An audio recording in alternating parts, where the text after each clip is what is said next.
नाशिकच्या गंगापूर रोडवरील बँकेत मोठी चोरी, घटना सीसीटीव्हीमध्ये कैद। नाशिकच्या गंगापूर रोडवरील एका बँकेत खूप मोठी चोरी झाली। सीसीटीव्ही फुटेजच्या माध्यमातून ही चोरी उघड झाल्याची घटना समोर आली आहे।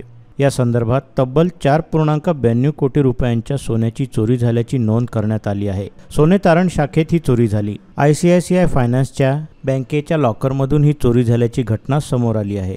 बँकेच्या सीसीटीव्हीत देखील ही घटना कैद झाली आहे। या संदर्भात माहितीगार व्यक्तीने चोरी केल्याचा पोलिसांचा संशय आहे।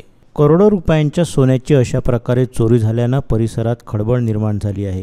नाशिकच्या सरकारवाडा पोलीस ठाण्यात या संदर्भात गुन्हा दाखल करण्यात आला असून पोलिसांकडून अधिक तपास सुरू आहे।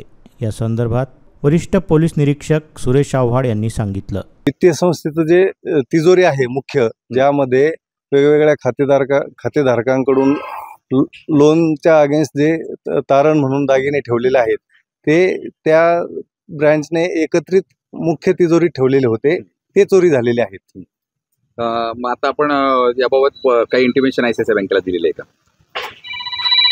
ICICI बँकेने त्यांच्या वरिष्ठ अधिकाऱ्यांनी, ICICI बँक नाही ऍक्च्युअली, ICICI होम फायनान्स आहे, त्यांच्या वरिष्ठ अधिकाऱ्यांनी प्रत्यक्ष घटनास्थळी भेट देऊन त्यांचं ऑडिट केलेलं आहे। यापूर्वी पण ऑडिट केलेलं आहे। पोलिसांनी त्यांना लूप होल्स त्यांच्या ध्यानात आणून दिलेले आहेत। तपास वेगवेगळ्या अँगलने चालू आहे। सर, इथून खाजगी बँकांमध्ये जे असे तात्पुरते कॉन्ट्रॅक्टवर लोक नेमली जातात, तुम्हाला असं वाटतं की हे सगळे याचे परिणाम आहेत? प्रॉपरली नीट सुरक्षा होत नाही, लक्ष दिलं जात नाही, सुरक्षेचं पण प्रॉपर ऑडिट होत नाही?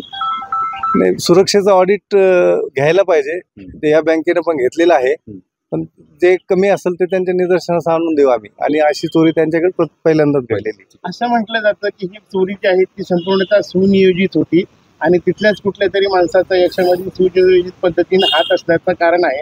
आपण कुठल्या संशयितांना काही ताब्यात वगैरे घेतलं आहे का? चोरी सुनियोजितच असणार, परंतु संशयितांचा तपास चालू आहे। संशयितांकडे सुनियोजितच आहे। अद्याप कोणाला अटक करण्यात आली आहे का? अटक केलेली नाही, संशयितांकडे तपास चालू आहे।